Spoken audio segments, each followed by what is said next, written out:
Let me start off by saying that Peter Terry was addicted to heroin. We were friends in college and continued to be after I graduated. Notice that I said he dropped out after 2 years of barely cutting it. After I moved out of the dorms and into a small apartment, I didn't see Peter as much. We would talk online every now and then. There was a period where he wasn't online for about 5 weeks straight. I wasn't worried. He was a pretty notorious flake and drug addict, so I assumed he just stopped caring. But then one night I saw him come on. Before I could initiate a conversation, he sent me a message. "David, man, we need to talk." That was when he told me about the NoEnd House. He got that name because no one had ever reached the final exit. The rules were pretty simple and cliche. Reach the final room of the building and you win $500, 9 rooms in all. The house was located outside the city, roughly 4 miles from my house. Apparently he had tried and failed. He was a heroin and who knows what the fuck addict. So I figured the drugs got the best of him and he wigged out at a paper ghost or something. He told me it would be too much for anyone. Then it was unnatural. I didn't believe him. Why would I? I told him I would check it out the next night, and no matter how hard he tried to convince me otherwise, $500 sounded too good to be true. I had to. I set out the following night. This is what happened. When I arrived, I immediately noticed something strange about the building. Have you ever seen or read something that shouldn't be scary, but for some reason a chill crawls up your spine? I walked toward the building and the feeling of uneasiness only intensified as I opened the front door. My heart slowed and I let a relieved sigh leave me as I entered.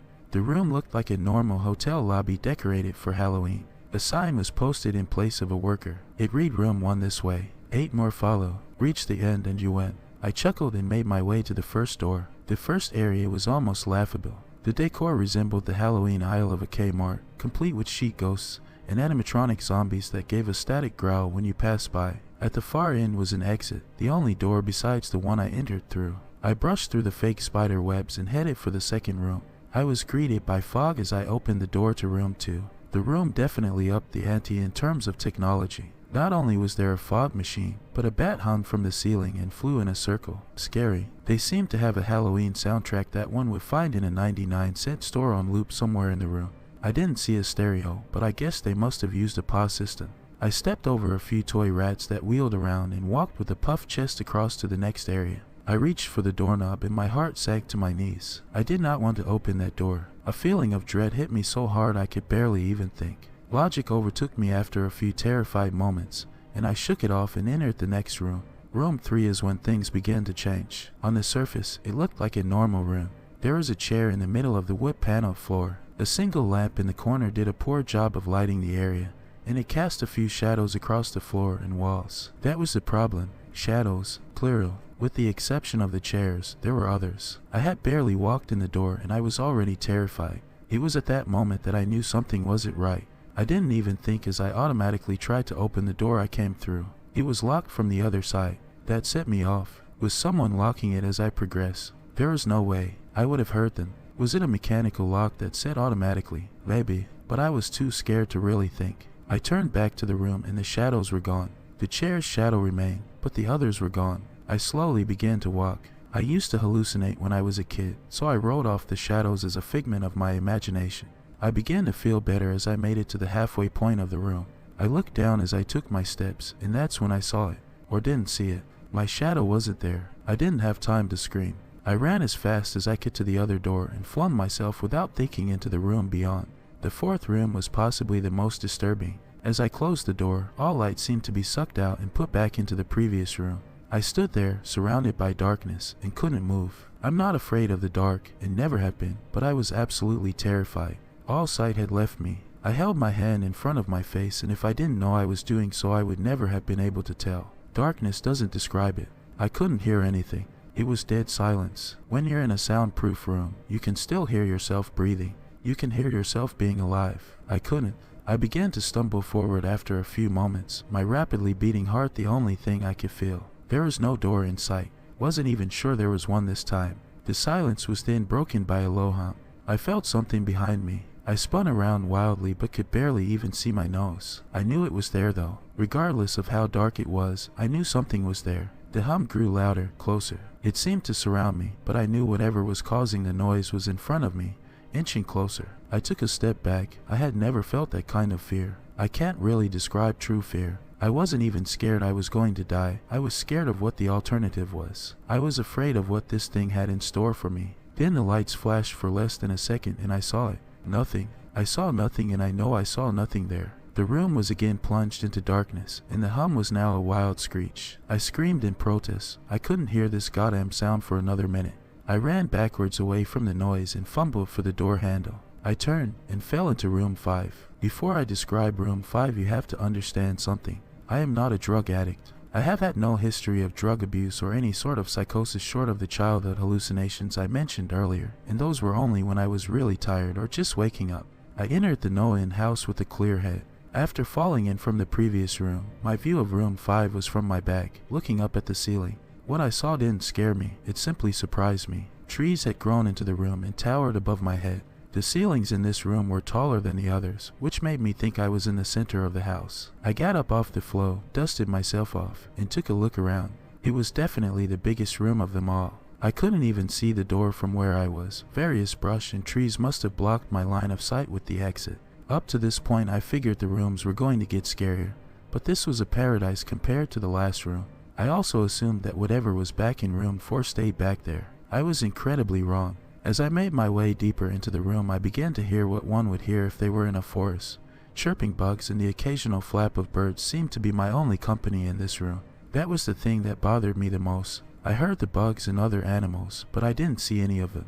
I began to wonder how big this house was. From the outside, when I first walked up to it, it looked like a regular house. It was definitely on the bigger side, but this was almost a full forest in here. The canopy covered my view of the ceiling, but I assumed it was still there, however high it was. I couldn't see any walls though. The only way I knew I was still inside was the floor matched the other rooms, the standard dark wood paneling. I kept walking, hoping that the next tree I passed would reveal the door. After a few moments of walking, I felt a mosquito fly onto my arm. I shook it off and kept going. A second later, I felt about 10 more land on my skin at different places. I felt them crawl up and down my arms and legs, and a few made their way across my face. I flailed wildly to get them all off, but they just kept crawling. I looked down and let out a muffled scream, more of a whimper to be honest. I didn't see a single bug. Not one bug was on me, but I could feel them crawl. I heard them fly by my face and sting my skin, but I couldn't see a single one. I dropped to the ground and began to roll wildly. I was desperate. I hated bugs, especially ones I couldn't see or touch. But these bugs could touch me, and they were everywhere. I began to crawl. I had no idea where I was going. The entrance was nowhere in sight, and I still hadn't even seen the exit. So I just crawled, my skin wriggling with the presence of those phantom bugs. After what seemed like hours, I found the door. I grabbed the nearest tree and propped myself up, mindlessly slapping my arms and legs to no avail. I tried to run, but I couldn't. My body was exhausted from crawling and dealing with whatever it was that was on me. I took a few shaky steps to the door, grabbing each tree on the way for support. It was only a few feet away when I heard it. The low hum from before. It was coming from the next room, and it was deeper. I could almost feel it inside my body, like when you stand next to an amp at a concert. The feeling of the bugs on me lessened as the hum grew louder. As I placed my hand on the doorknob, the bugs were completely gone, but I couldn't bring myself to turn the knob. I knew that if I let go, the bug would return, and there was no way I would make it back to room 4. I just stood there, my head pressed against the door marked 6 and my hand shakily grasping the knob. The hum was so loud I couldn't even hear myself pretend to think. There was nothing I could do but move on. Room 6 was next, and room 6 was hell. I closed the door behind me, my eyes held shut and my ears ringing. The hum was surrounding me. As the door clicked into place, the hum was gone. I opened my eyes in surprise, and the door I had shut was gone. It was just a wall now. I looked around in shock. The room was identical to room 3, the same chair and lamp, but with the correct amount of shadows this time. The only real difference was that there was no exit door, and the one I came in through was now gone. As I said before, I had no previous issues in terms of mental instability, but at that moment I fell into what I now know was insanity. I didn't scream. I didn't make a sound. At first I scratched softly. The wall was tough, but I knew the door was there somewhere. I just knew it was. I scratched at where the doorknob was. I clawed at the wall frantically with both hands, my nails being filed down to the skin against the wood. I fell silently to my knees. The only sound in the room was the incessant scratching against the wall. I knew it was there. The door was there. I knew it was just there. I knew if I could just get past this wall. Are you all right? I jumped off the ground and spun in one motion. I leaned against the wall behind me and I saw what it was that spoke to me, and to this day I regret ever turning around. The little girl was wearing a soft white dress that went down to her ankles. She had long blonde hair to the middle of her back and white skin and blue eyes. She was the most frightening thing I had ever seen, and I know that nothing in my life will ever be as unnerving as what I saw in her. While looking at her, I saw the young girl, but I also saw something else. Where she stood, I saw what looked like a man's body, only larger than normal and covered in hair. He was naked from head to toe, but his head was not human, and his toes were hooves. It wasn't the devil, but at that moment it might as well have been. The form had the head of a ram and the snout of a wolf. It was horrifying, and it was synonymous with the little girl in front of me. They were the same form. I can't really describe it, but I saw them at the same time. They shared the same spot in that room, but it was like looking at two separate dimensions. When I saw the girl, I saw the form, and when I saw the form, I saw the girl. I couldn't speak. I could barely even see. My mind was revolting against what it was attempting to process. I had been scared before in my life, and I had never been more scared than when I was trapped in the 4th room. But that was before room 6. I just stood there, staring at whatever it was that spoke to me. There was no exit. I was trapped here with it. And then it spoke again. "David, you should have listened." When it spoke, I heard the words of the little girl, but the other form spoke through my mind in a voice I won't attempt to describe. There was no other sound. The voice just kept repeating that sentence over and over into my mind, and I agreed. I didn't know what to do. I was slipping into madness, yet couldn't take my eyes off what was in front of me. I dropped to the floor. I thought I had passed out, but the room wouldn't let me. I just wanted it to end. I was on my side, my eyes wide open, and the form staring down at me. Scurrying across the floor in front of me was one of the battery-powered rats from the 2nd room. The house was toying with me. But for some reason, seeing that rat pulled my mind back from whatever depths it was headed, and I looked around the room. I was getting out of there. I was determined to get out of that house alive and never think about this place again. I knew this room was hell, and I wasn't ready to take up a residency. At first it was just my eyes that moved. I searched the walls for any kind of opening. The room wasn't that big, so it didn't take long to soak up the entire layout. The demon still taunted me, the voice growing louder as the form stayed rooted where it stood. I placed my hand on the floor and lifted myself up to all fours, and I turned to scan the wall behind me. And then I saw something I couldn't believe. The form was now right at my back, whispering into my Ming how I shouldn't have come.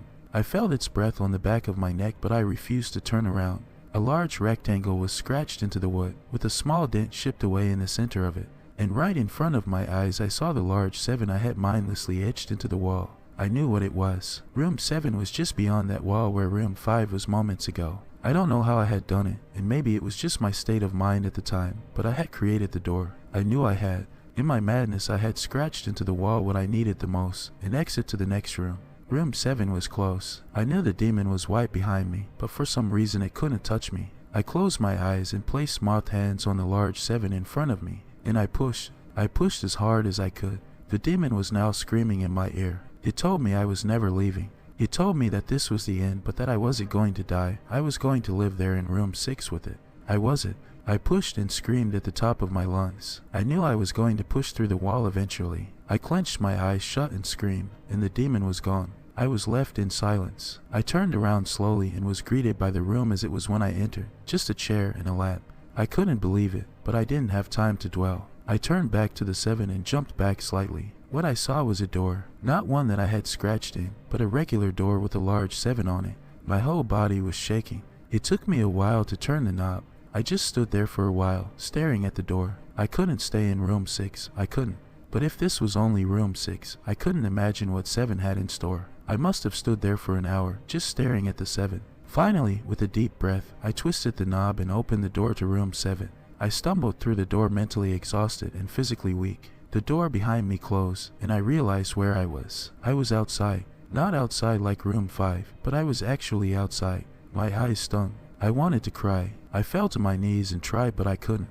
I was finally out of that hell. I didn't even care about the prize that was promised. I turned and saw that the door I just went through was the entrance. I walked to my car and drove home, thinking of how nice a shower sounded. As I pulled up to my house, I felt uneasy. The joy of leaving NoEnd House had faded, and dread was slowly building in my stomach. I shook it off as residual from the house and made my way to the front door. I entered and immediately went up to my room. I entered, and there on my bed was my cat Baskerville. He was the first living thing I had seen all night, and I reached to pet him. He hissed and swiped at my hand. I recoiled in shock, as he had never acted like that. I thought, whatever, he's an old cat. I jumped in the shower and got ready for what I was expecting to be a sleepless night. After my shower, I went to my kitchen to make some food. I descended the stairs and turned into the family room, and what I saw would be forever burned into my mind. My parents were lying on the ground, naked and covered in blood. They were mutilated to near unidentifiable states. Their limbs were removed and placed next to their bodies, and their heads were placed on their chests facing me. The most unsettling part was their expressions. They were smiling, as though they were happy to see me. I vomited and sobbed there in the family room. I didn't know what had happened. They didn't even live with me at the time.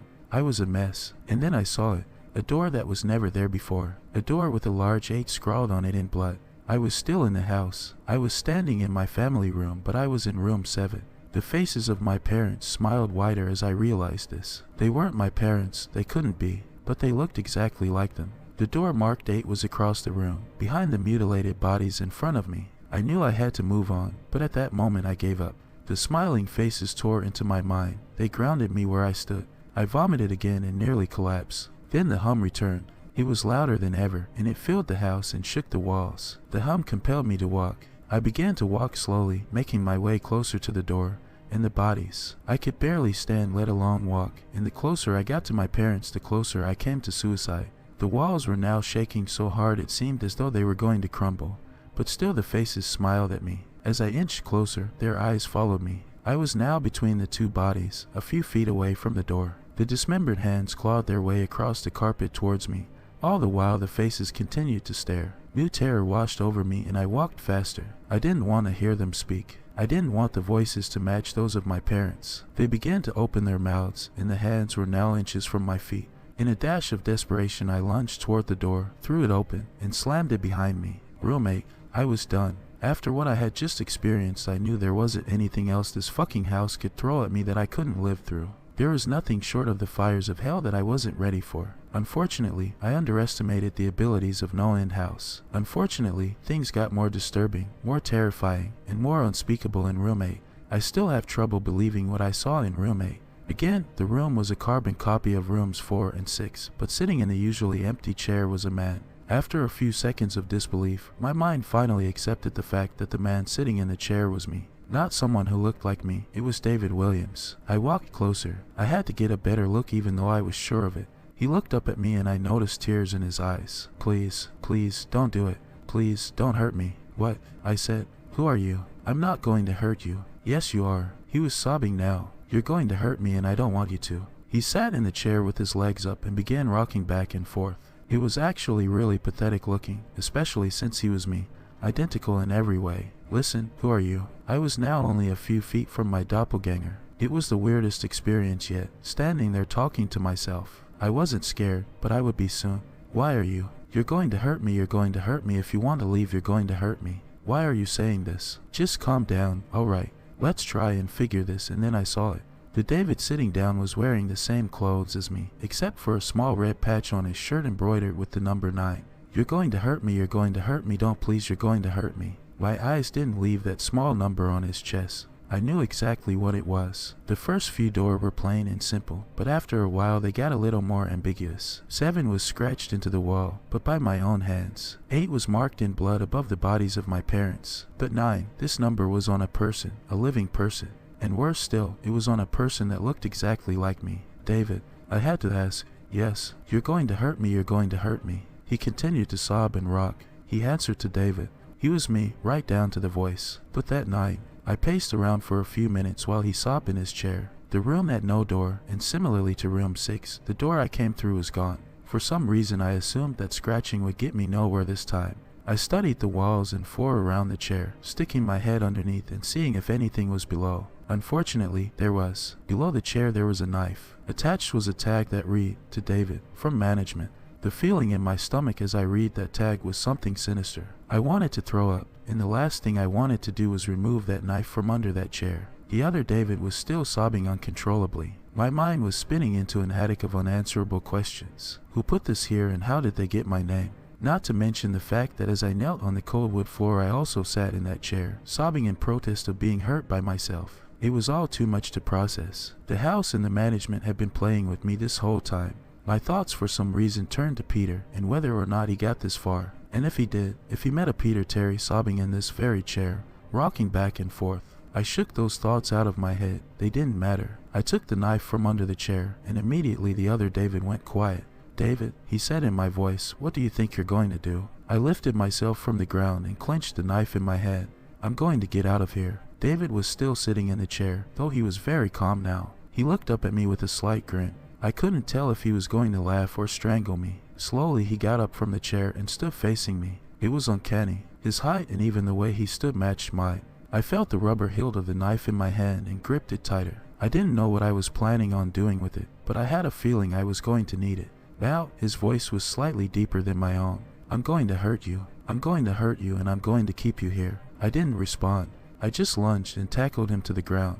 I had mounted him and looked down, knife poised and ready. He looked up at me terrified. It was like I was looking in a mirror. Then the hum returned, low and distant, though I still feel it deep in my body. David looked up at me as I looked down at myself. The hum was getting louder, and I felt something inside me snap. With one motion I slammed the knife into the patch on his chest and ripped down. Blackness fell on the room, and I was falling. The darkness around me was like nothing I had experienced up to that point. Room 3 was dark, but it didn't come close to what was completely engulfing me. I wasn't even sure if I was falling after a while. I felt weightless, covered in dark, and then a deep sadness came over me. I felt lost, depressed, and suicidal. The sight of my parents entered my mind. I knew it wasn't real, but I had seen it, and the mind has trouble differentiating between what is real and what isn't. The sadness only deepened. I was in room 9 for what seemed like days. The final room, and that's exactly what it was, the end. NoEnd House had an end, and I had reached it. At that moment I gave up.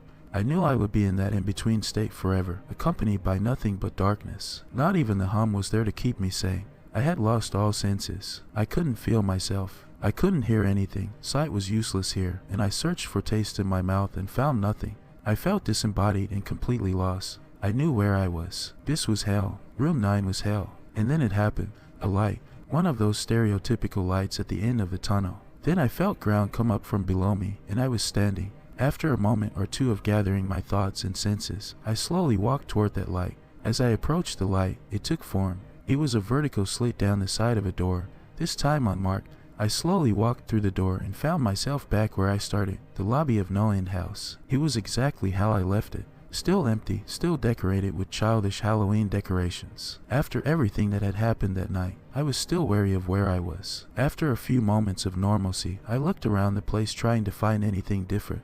On the desk was a plain white envelope with my name handwritten on it. Immensely curious, yet still cautious, I mustered up the courage to open the envelope. Inside was a letter, again handwritten. David Williams, congratulations. You have made it to the end of NoEnd House. Please accept this prize as a token of your great achievement. Yours forever, Management. With the letter was 5 $100 bills. I couldn't stop laughing. I laughed for what seemed like hours. I laughed as I walked out to my car and laughed as I drove home. I laughed as I pulled into my driveway, and laughed as I opened my front door to my house, and laughed as I saw the small tin etched into the wood.